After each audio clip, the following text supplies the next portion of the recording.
பாசத்தோடு கிளி இரண்டு கூண்டினிலே இருக்குது, பார்க்க வந்த குழந்தைகளை கண்டு உள்ளம் கழிக்கிறது.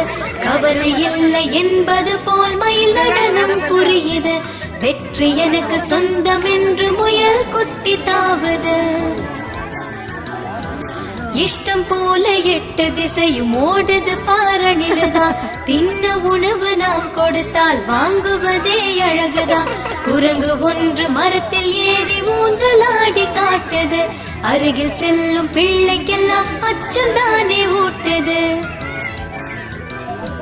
பாசத்தோடு கிளி இரண்டு கூண்டினிலே இருக்குது, பார்க்க வந்த குழந்தைகளை கண்டு உள்ளம் கழிக்குது. காட்டில் வாழும் விலங்கை நாமும் கண்டு